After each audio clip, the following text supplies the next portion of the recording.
Hola, muy buenas tardes a todos y a todas. Gracias por estar en este canal. Espero que hayan pasado un gran fin de semana. Obviamente, una de las noticias más importantes que se registró el sábado a muy tempranas horas de la mañana fue la captura del hijo de nuestro presidente, el hijo de nuestro presidente Gustavo Petro, Nicolás Petro Burgos, y de su ex esposa, la señora Dey Vázquez. Esto fue en las últimas horas. Ahora lo que se está haciendo es la audiencia de legalización de capturas. Se espera que hoy, antes de las 6 de la tarde, un juez deberá decidir precisamente sobre la legalidad de captura de Nicolás Petro Burgos y de Dey Vázquez. Sobre esto vamos a hablar precisamente con el hermano de nuestro presidente, con el señor Juan Fernando Petro. Gracias por estar con nosotros en este canal. No, a ustedes muchas gracias, muy amables y bueno, vamos a ver cómo se va desarrollando todo este proceso y a qué término pues culmina, ¿no? En el caso de Nicolás, vamos a ver. ¿Cómo recibió la noticia? ¿Usted en dónde estaba? ¿Se encontraba con su familia? No hay que olvidarnos que pues es su sobrino. Sí, correcto, ¿no? Y de hecho estoy en Barranquilla todavía, pero no me había visto con Nicolás, ni siquiera nos habíamos comunicado en estos últimos días. La sorpresa la recibimos de manera sorpresiva, la noticia la recibimos de manera sorpresiva. No lo esperábamos y tampoco pues lo esperábamos de esa forma como se dio. Entonces, ahora simplemente entramos en un espacio de incertidumbre, toda la familia, desde el presidente de la República hasta todos los que tenemos relación de sangre con Nicolás para ver este proceso hasta dónde nos va a llevar. Señor Juan Fernando Petro, aparte de cómo están viviendo ustedes como familia esto, ¿cómo cree que el presidente está? ¿Usted ha podido hablar con él? En estos momentos no he hablado con el presidente. Yo estuve hablando con él hace 4 días, pero nunca hablamos de este tema, ni de Ok. mi caso, ni del caso de Nicolás. Nos cogió de manera sorpresiva. Entonces, pero sé por el Twitter que emitió ayer por la mañana una vez se dio la noticia que le noté un Twitter muy sentimental, muy Ujú. sencillo, muy esperanzador en el sentido de que las cosas salgan bien para Nicolás.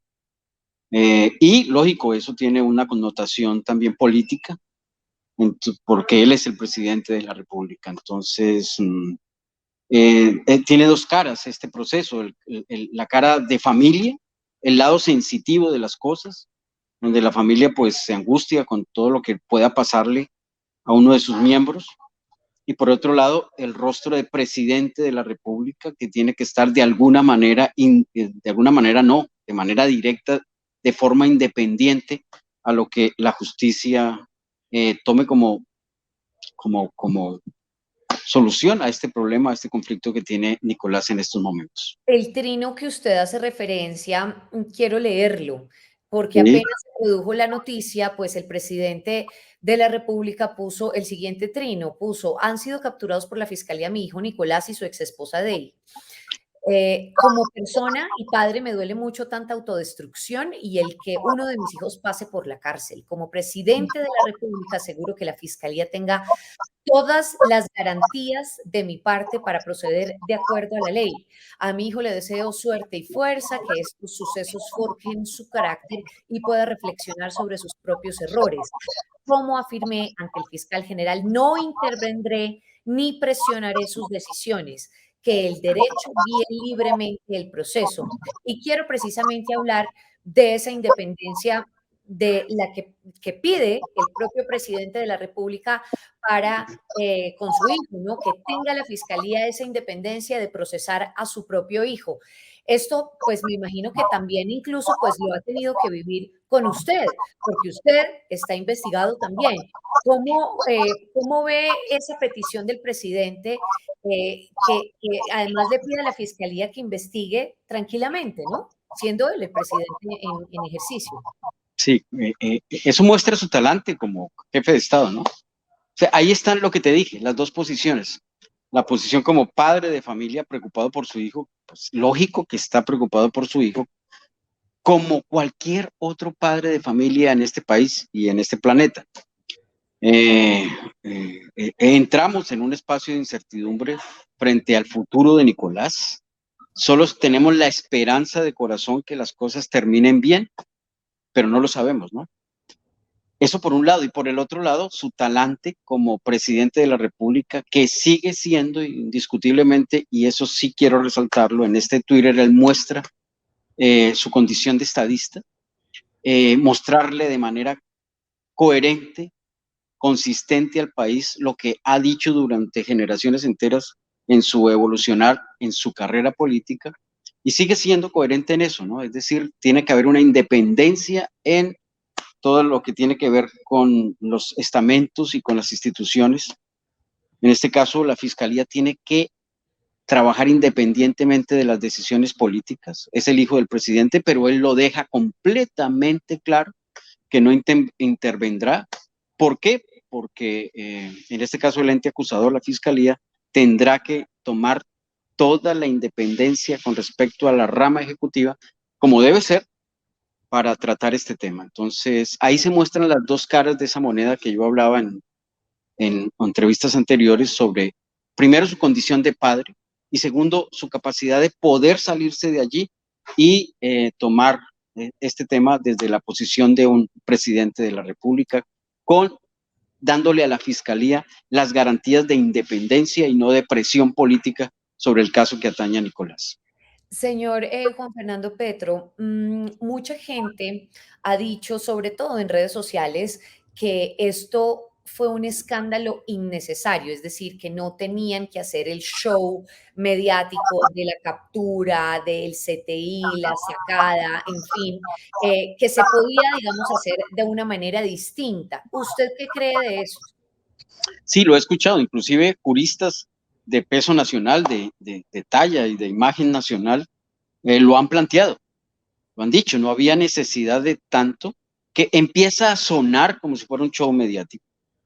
Y ahí se empiezan a esconder cosas que uno no quiere que sucedan, es decir, ¿qué se mueve detrás de todo esto? Yo lo único que pido, porque además yo también, como tú lo has dicho, soy parte de un proceso allí en la Fiscalía, lo único que uno pide es transparencia en todo esto, que como muchas veces en diferentes regiones del país nosotros dijimos, bueno, venimos aquí a hablar con ustedes como puente de comunicación, pero no tengamos dobles agendas por debajo de la mesa. Mirémonos a los ojos y digamos, esto es lo que hay y este va a ser las decisiones que se van a tomar, pero siempre transparentemente. Entonces sí, yo ya he escuchado que no había ninguna necesidad de hacer lo que se hizo. Tengo entendido que inclusive se podría haber hecho un comunicado, sí podía haber citado, Nicolás siempre se ha presentado, Nicolás no está evadiendo la justicia, entonces muchas cosas que Nicolás ha hecho de manera directa que la Fiscalía le ha pedido, él ha estado al 100% realizando lo que la Fiscalía pide, entonces, ¿por qué haberlo?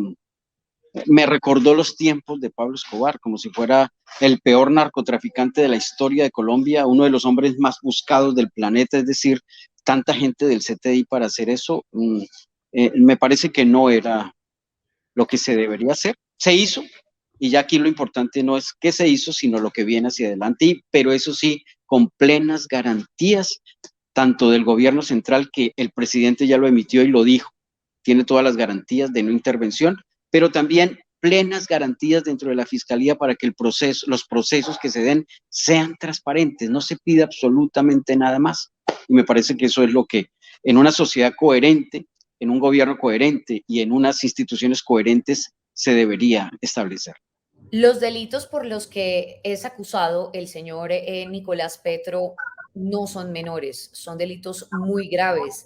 Se le está investigando por lavado de activos, por enriquecimiento ilícito y por unos ingresos importantes de dineros provenientes de el hombre Malboro, digamos. O sea, esto es un escándalo de tipo mayor, ¿no?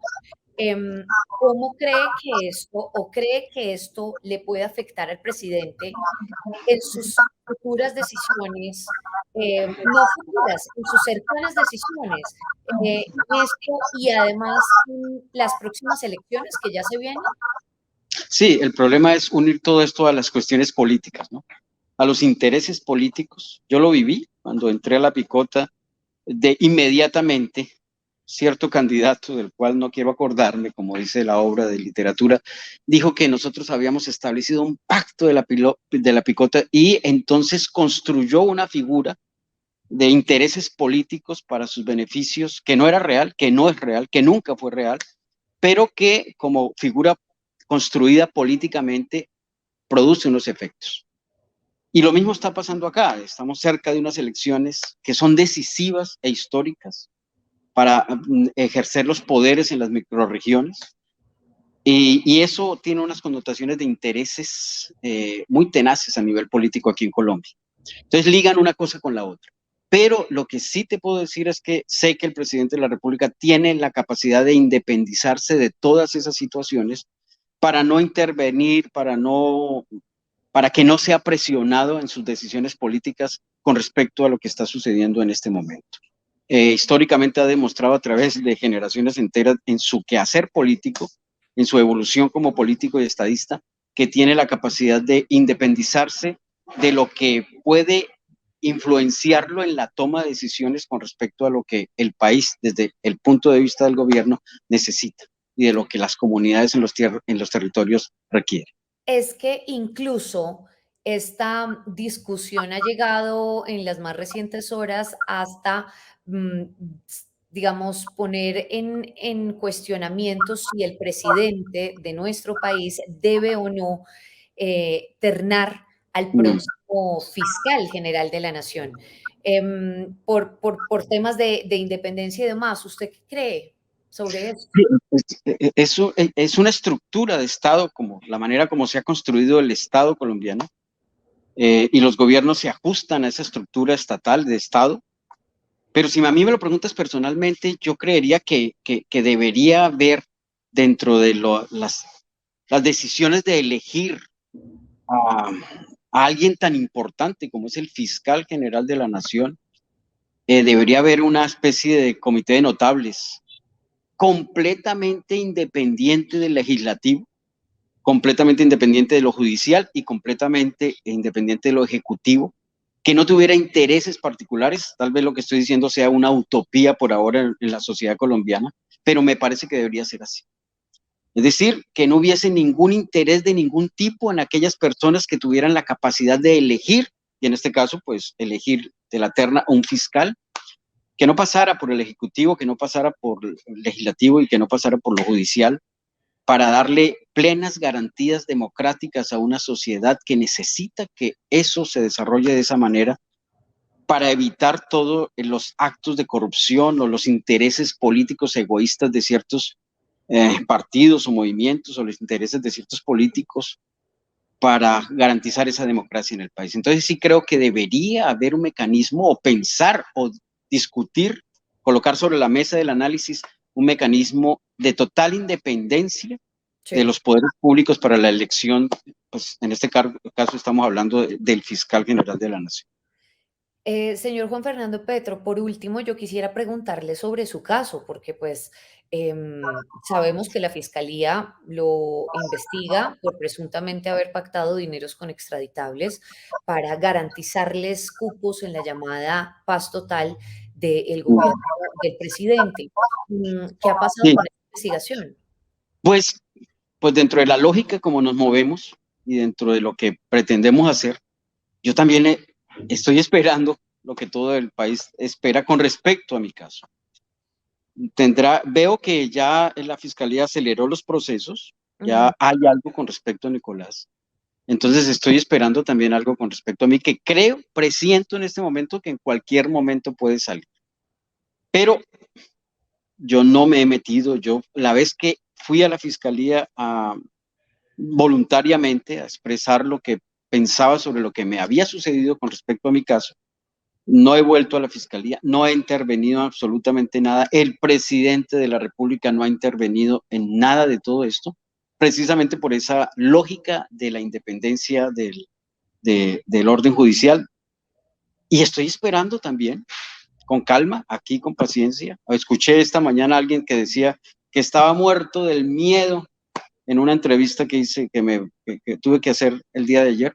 No, no estoy muerto de miedo, estoy tranquilo, estoy sereno y con la convicción de creer que en el caso mío, el panorama está claro, pero esperemos con calma, esperemos a ver qué dice la fiscalía. Lo que diga la fiscalía lo asumiremos con toda la conciencia y con toda la responsabilidad del caso.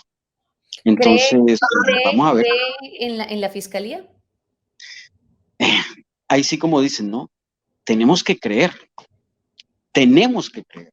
Sé que el fiscal es ideológicamente contrario a las posiciones del presidente de la República, de las posiciones del gobierno central, pero precisamente lo que el presidente de la República le está diciendo a este país con su presidencia y con su discurso y con sus acciones, es que tenemos que creer, tenemos que volver a recomenzar, a hacer una reingeniería de lo que somos como sociedad y de volver a darle a los estamentos y a las instituciones un espacio de confianza y de credibilidad, porque si no, ¿a dónde iremos a parar? Entonces, confío plenamente en que la Fiscalía, de manera, eso sí, transparente, diga lo que tiene que decir con respecto a mi caso. Vamos a ver qué pasa, tanto en su caso como en el caso de Nicolás. Yo le agradezco estos minutos que tuvo con nosotros en este canal y bueno, pues que sea la fiscalía la que diga exactamente qué es el futuro, cuál va a ser el futuro de ustedes. Muchísimas gracias. Muchas gracias a ustedes, muy amables, y bueno, estaremos pendientes a ver cómo se desarrolla todo esto. Muchísimas gracias a todas las personas que vieron este video hasta el final. Gracias por suscribirse. Si no se han suscrito, háganlo de inmediato. Es importante que lo hagan para que sigamos creciendo. Ya vamos a llegar a los 30,000 seguidores en esta comunidad de YouTube. Es muy fácil. Háganlo acá abajito. Se suscriben, le dan clic a suscribirse y ya.